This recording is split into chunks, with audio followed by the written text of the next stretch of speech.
March மாதம் 23ஆம் தேதி, தவக்காலம் 3ஆம் வாரம், ஞாயிற்றுக்கிழமை.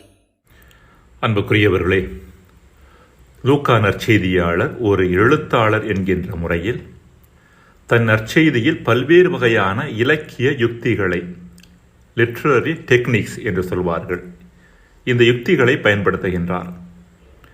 அவற்றில் ஒன்று விவிலிய அறிஞர்களால் முடிவு தெரியாத உவமைகள், open ended parables or suspense parables என்று அழைக்கப்படுகின்றது. இன்றைய நற்செய்தி அதற்கு ஒரு சிறந்த உதாரணம்.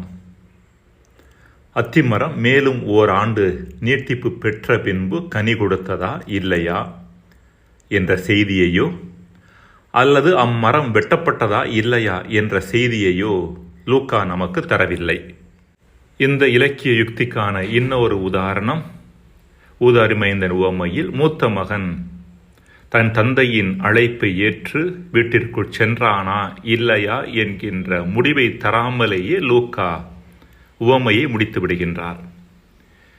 விவிலிய அறிஞர்களின் கருத்துப்படி லூக்கா இந்த இலக்கிய யுக்தியை கடைபிடிப்பதற்கான காரணம், மேற்கண்ட உவமைகளின் முடிவு அதை கேட்பவர்களின் அல்லது வாசிப்பவர்களின் வாழ்வோடு தொடர்புடையது என்ற செய்தியை எடுத்துரைக்கவே. இயேசுவின் உவமைகளையும் அவற்றை வாசிப்பவர்களின் வாழ்வையும் தொடர்புபடுத்த லூக்கா மேற்கொண்ட முயற்சியே முடிவு தெரியாத உவமைகள். உதாரணமாக, நம் வாழ்வு பலன் தராத வாழ்வாக இருந்த போதும் கடவுள் நம் வாழ்வை நீட்டிப்பு செய்து பலன் தருவதற்கான வாய்ப்புகளை நமக்கு தருகிறார். கடவுளின் அருளை நாம் சரியான முறையில் பயன்படுத்தி கனி தரக்கூடிய வாழ்வாக நம் வாழ்வை மாற்றிக்கொண்டோம் என்றால், நம்மை பொறுத்த மட்டில் அத்திமரம் கனி தரக்கூடியதாக மாறிவிட்டது என்று அர்த்தம். நாம் அவ்வாறு இல்லையேல் அத்திமரம் அடுத்த ஆண்டும் கனி தரவில்லை என்று அர்த்தம். புதிய மனநிலைகள், புதிய அணுகுமுறைகள், புதிய செயல்பாடுகள் ஆகியவற்றை கடவுளின் திருவுளத்திற்கு ஏற்ப நாம் அமைத்துக் கொள்ளுகின்ற பொழுது முடிவு தெரியாத உவமைகளுக்கான முடிவு நம் வாழ்க்கையில் கிடைத்துவிட்டது என்று பொருள். முதல் வாசகம், விடுதலை பயண நூலிலிருந்து வாசகம். அதிகாரம் 3, இறைவசனங்கள் 1 முதல் 8 முடிய மற்றும் 13 முதல் 15 முடிய. அந்நாட்களில் மோசே மிதியானின் அர்ச்சகராகிய தம் மாமனார் இத்திரோவின் ஆட்டு மந்தைகளை மேய்த்து வந்தார். அவர் அந்த ஆட்டு மந்தையை பாலை நிலத்தின் மேற்றிசையாக ஓட்டிக்கொண்டு கடவுளின் மலையாகிய ஓரேவை வந்தடைந்தார். அப்போது ஆண்டவரின் தூதர் ஒரு முட்புதரின் நடுவே தீப்பிழம்பில் அவருக்கு தோன்றினார். அவர் பார்த்தபோது முட்புதர் நெருப்பால் எரிந்து கொண்டிருந்தது. ஆனால் அம்முட்புதர் தீய்ந்து போகவில்லை. ஏன் முட்புதர் தேய்ந்து போகவில்லை? இந்த மாபெரும் காட்சியை பார்ப்பதற்காக நான் அப்பக்கமாக செல்வேன் என்று மோசே கூறிக்கொண்டார். அவ்வாறே பார்ப்பதற்காக அவர் அணுகி வருவதை ஆண்டவர் கண்டார். மோசே மோசே என்று சொல்லி கடவுள் முட்புதரின் நடுவிலிருந்து அவரை அழைக்க, அவர் இதோ நான் என்றார். அவர், இங்கே அணுகி வராதே, உன் பாதங்களிலிருந்து மிதியடைகளை அகற்றிவிடு, ஏனெனில் நீ நின்று கொண்டிருக்கிற இந்த இடம் புனிதமான நிலம் என்றார். மேலும் அவர், உங்கள் மூதாதையரின் கடவுள் ஆபிரகாமின் கடவுள், ஈசாக்கின் கடவுள், யாக்கோபின் கடவுள் நானே என்றுரைத்தார். மோசே கடவுளை உற்று நோக்க அஞ்சியதால் தம் முகத்தை மூடிக்கொண்டார். அப்போது ஆண்டவர் கூறியது, எகிப்தில் என் மக்கள் படும் துன்பத்தை என் கண்களால் கண்டேன். அடிமை வேலை வாங்கும் அதிகாரிகளை முன்னிட்டு அவர்கள் எழுப்பும் குரலையும் கேட்டேன். ஆம், அவர்களின் துயரங்களை நான் அறிவேன். எனவே எகிப்தியரின் பிடியிலிருந்து அவர்களை விடுவிக்கவும், அந்நாட்டிலிருந்து பாலும் தேனும் பொழியும் நல்ல பரந்ததோர் நாட்டிற்கு அவர்களை நடத்திச் செல்லவும் இறங்கி வந்துள்ளேன். மோசே கடவுளிடம், இதோ இஸ்ரேல் மக்களிடம் சென்று, உங்கள் மூதாதையரின் கடவுள் என்னை உங்களிடம் அனுப்பியுள்ளார் என்று நான் சொல்ல, அவர் பெயர் என்ன என்று அவர்கள் என்னை வினவினால் அவர்களுக்கு என்ன சொல்வேன் என்று கேட்டார். கடவுள் மோசேயை நோக்கி, இருக்கின்றவராக இருக்கின்றவர் நானே என்றார். மேலும் அவர், நீ இஸ்ரேல் மக்களிடம், இருக்கின்றவர் நானே என்பவர் என்னை உங்களிடம் அனுப்பினார் என்று சொல் என்றார். கடவுள் மீண்டும் மோசேயை நோக்கி பின்வருமாறு கூறினார். நீ இஸ்ரேல் மக்களிடம், உங்கள் மூதாதையரின் கடவுளாகிய ஆண்டவர், ஆபிரகாமின் கடவுள், ஈசாக்கின் கடவுள், யாக்கோபின் கடவுள் என்னை உங்களிடம் அனுப்பியுள்ளார் என்று சொல். இதுவே என்றென்றும் என் பெயர், தலைமுறை தலைமுறையாக என் நினைவு சின்னமும் இதுவே. ஆண்டவரின் அருள்வாக்கு. இறைவா, உமக்கு நன்றி.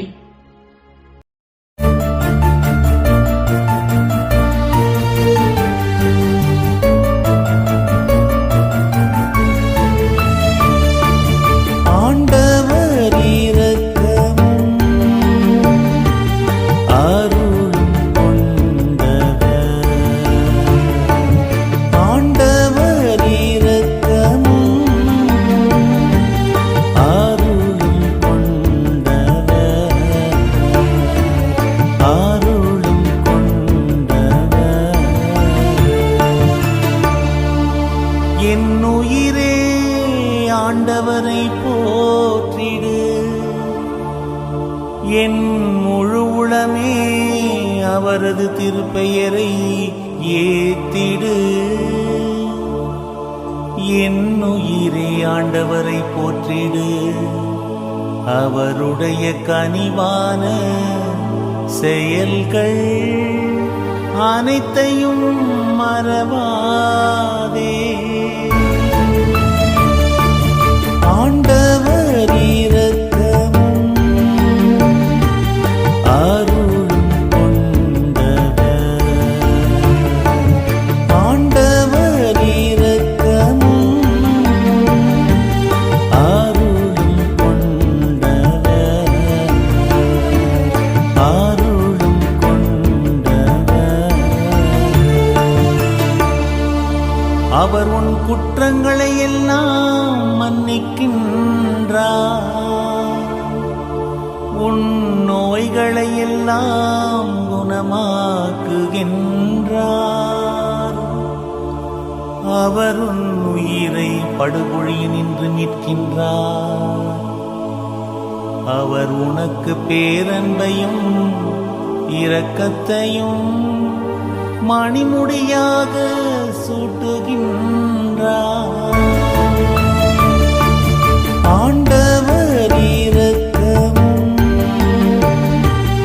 அருளும் கொண்டவர்,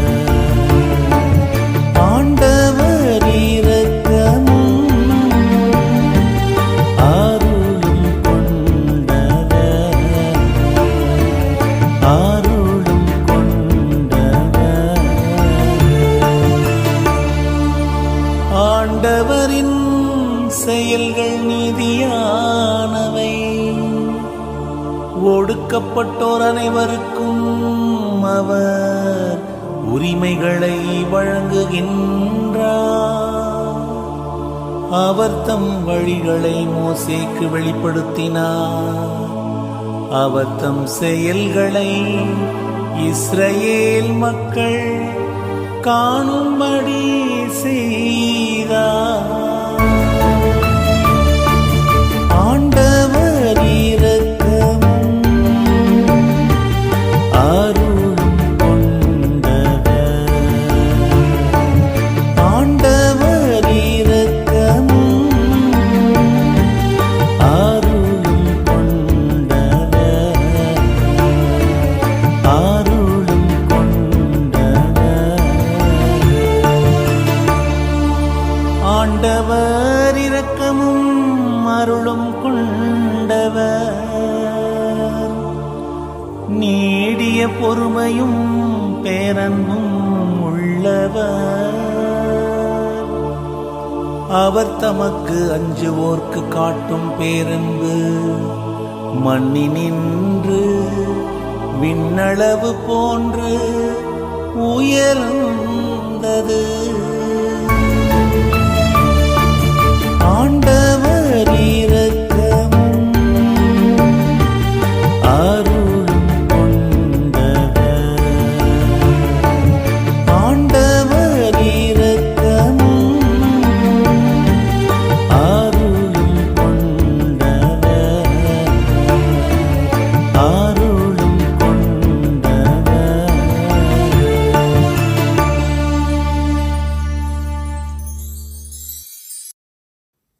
இரண்டாம் வாசகம். தூய பவுல் கொரிந்தியருக்கு எழுதிய முதல் திருமுகத்திலிருந்து வாசகம்.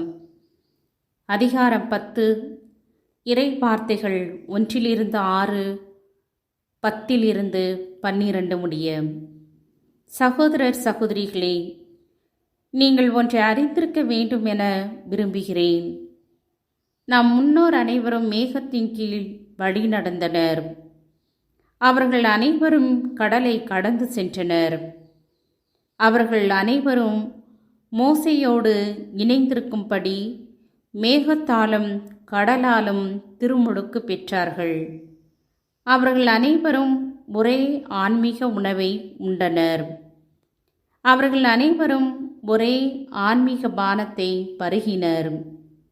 தங்களை பின்தொடர்ந்து வந்த ஆன்மீக பாறையிலிருந்து அவர்கள் பருகினார்கள். கிறிஸ்துவே அப்பாறை. அப்படி இருந்தும் அவர்களில் பெரும்பான்மையோர் கடவுளுக்கு உகந்தவராய் இருக்கவில்லை. பாலை நிலத்திலேயே அவர்கள் கொல்லப்பட்டார்கள். அவர்கள் தீயனவற்றில் ஆசை கொண்டு இருந்தது போல நாமும் இராதவாறு இவை நமக்கு ஒரு முன்னடையாளமாக நிகழ்ந்தன. அவர்களுள் சிலர் முணுமுணுத்தனர். இதனால் அவர்கள் அழிவு விளைவிக்கும் தூதரால் அழிக்கப்பட்டனர். அவர்களைப் போல் நாமும் முணுமுணுக்கக்கூடாது. அவர்களுக்கு நிகழ்ந்த இவை அனைத்தும் மற்றவர்களுக்கு எச்சரிக்கையாக அமைகின்றன. இறுதி காலத்தில் வாழும் நமக்கு இவை அறிவுரையாக எழுதப்பட்டுள்ளன. எனவே தாம் நிலையாக நிற்பதாக நினைத்து கொண்டிருப்பவர் விழுந்து விடாதபடி பார்த்து கொள்ளட்டும். ஆண்டவரின் அருள்வாக்கு. இறைவா, உமக்கு நன்றி. நற்செய்தி வாசகம்.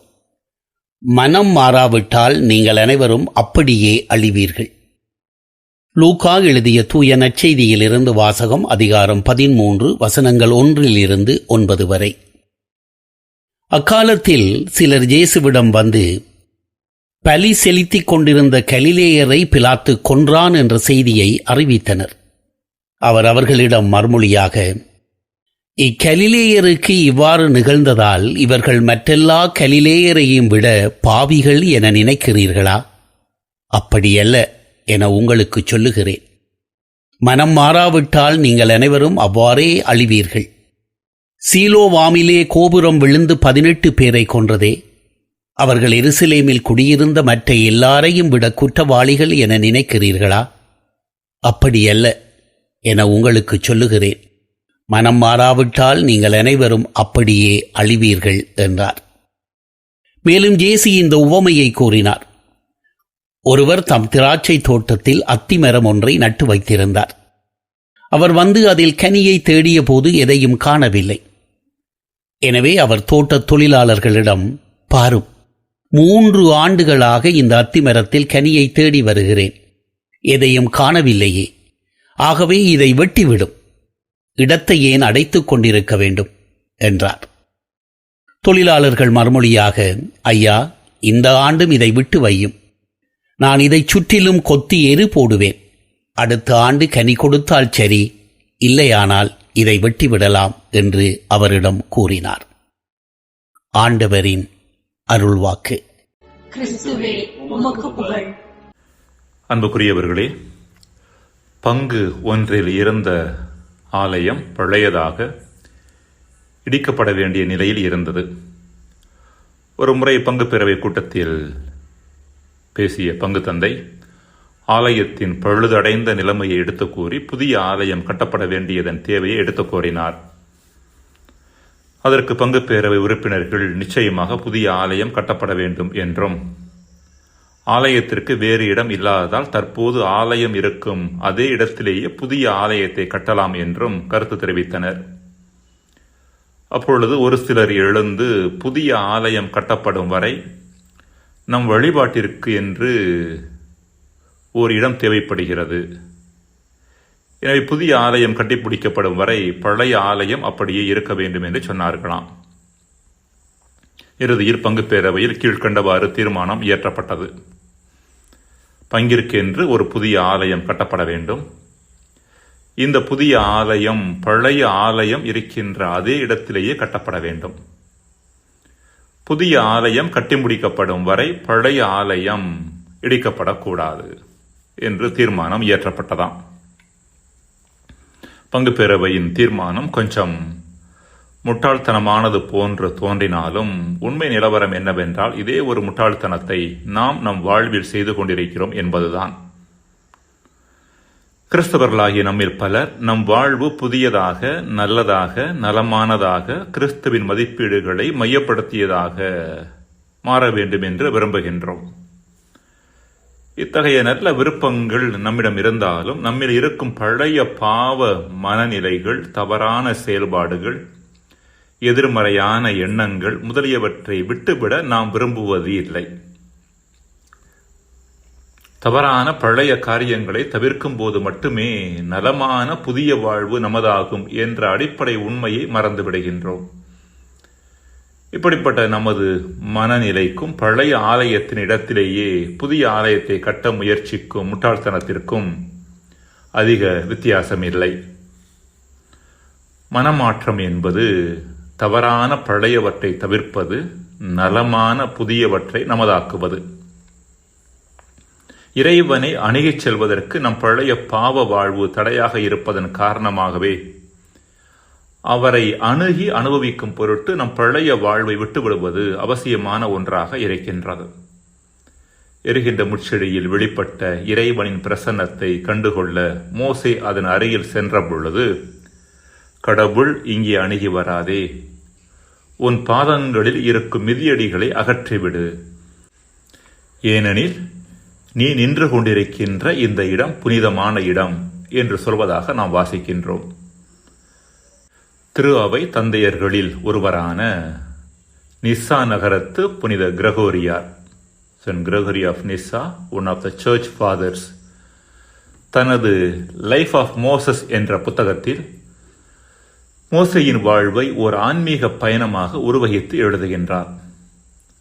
அந்த புத்தகத்தில் மேற்கண்ட வசனத்திற்கு இவ்வாறு விளக்கம் தருகின்றார். மிதியடி அணிந்த கால்களால் உண்மையின் வெளிச்சம் குடியிருக்கும் உயரமான இடத்திற்கு ஏறிச் செல்ல இயலாது. இறை திருவுளத்திற்கு கீழ்ப்படியாமல் சொந்த விருப்பத்தின்படி நடந்து நமது அழிவை நாமே தேடிக்கொள்வதே நம் ஆன்மாவில் நாம் அணிந்திருக்கும் மிதியடி. இந்த மிதியடியை நம் ஆன்மா கழற்றி போடும்போது மட்டுமே உண்மையின் வெளிச்சத்தை கண்டுகொள்ள முடியும் என்று அவர் எழுதுகின்றார். மேலும் மனமாற்றத்திற்கு நம்மை ஆளாக்கிக் கொள்ளும் போது மட்டுமே நம் அழிவிலிருந்து நம்மை நாம் மீட்டுக்கொள்ள முடியும் என்கிற செய்தியையும் இன்றைய நற்செய்தியில் இறைமகன் இயேசு சுட்டிக்காட்டுகின்றார். மனம் மாறாவிட்டால் நீங்கள் அனைவரும் அழிவீர்கள் என்கின்றார். புனித பவுல் 2ஆம் வாசகத்தில் இஸ்ரேல் மக்களில் சிலர் எவ்வாறு பாவத்தில் நிலைத்திருந்ததன் காரணமாக தங்களின் அழிவை தாங்களே தேடிக்கொண்டார்கள் என்பதை குறிப்பிடுகின்றார். அவர்களில், அதாவது இஸ்ரேல் மக்களில் பெரும்பான்மையானோர் கடவுளுக்கு உகந்தவராக இருக்கவில்லை. பாலை நிலத்திலேயே அவர்கள் கொல்லப்பட்டார்கள். அவர்கள் அழிவு விளைவிக்கும் தூதரால் அழிக்கப்பட்டனர் என்று புனித பவுல் எழுதுகின்றார். மன்றாடுவோமாக. அன்பு தந்தை இறைவா, வாழ்வின் உயர்நிலைக்கு உயரத் துடிக்கும் நாங்கள் கீழ்நிலையிலிருந்து எங்களையே விடுவித்துக் கொள்ள வரம் தாரும். ஆமென். இறைவா வழிவாய்மை வாழ்வு நீரே.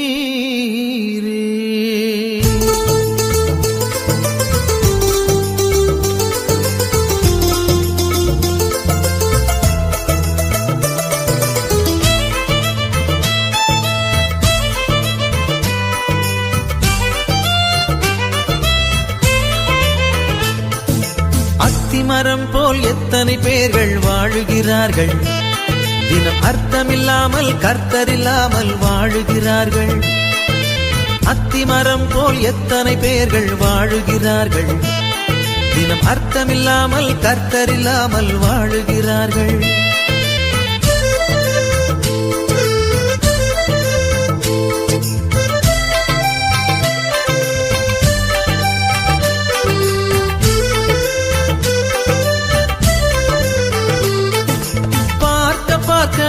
அழகாயிருந்தது அத்திமரம்.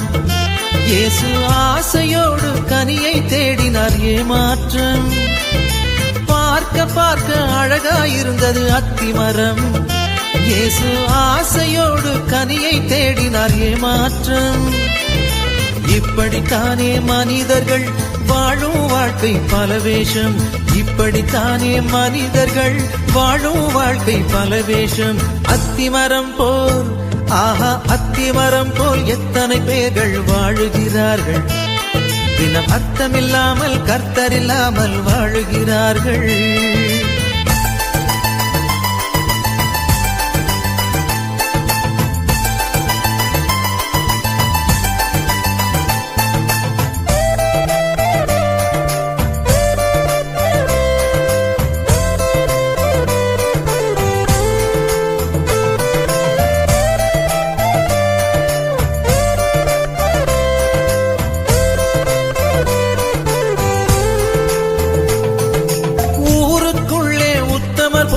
நடிப்பார்கள், ஆனால் உண்மையிலே அத்திமரம் போல் இருப்பார்கள்.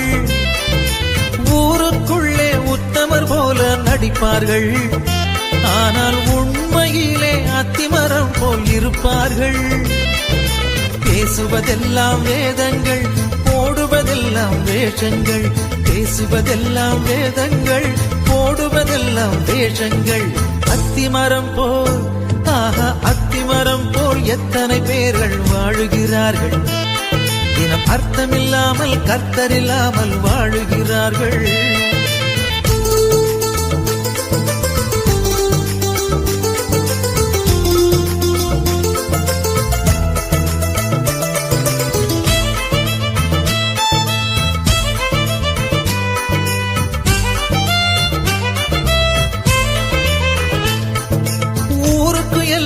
உபதேசங்கள் செய்தாலும், வெறும் புகழுக்காக தான தர்மம் செய்தாலும், ஊருக்கு எல்லாம் உபதேசங்கள் செய்தாலும், வெறும் புகழுக்காக தான தர்மம் செய்தாலும், அன்பு அதிலே இல்லை என்றால் வாழ்ந்து என்ன லாபம்தான். அன்பு அதிலே இல்லை என்றால் வாழ்ந்து என்ன லாபம்தான். அத்திமரம் போல், ஆஹா அத்திமரம் போல் எத்தனை பேர்கள் வாழுகிறார்கள். தினம் அர்த்தமில்லாமல் கர்த்தரில்லாமல் வாழுகிறார்கள். அத்திமரம் போல் எத்தனை பேர்கள் வாழுகிறார்கள். தினம் அர்த்தமில்லாமல் கர்த்தரில்லாமல் வாழுகிறார்கள்.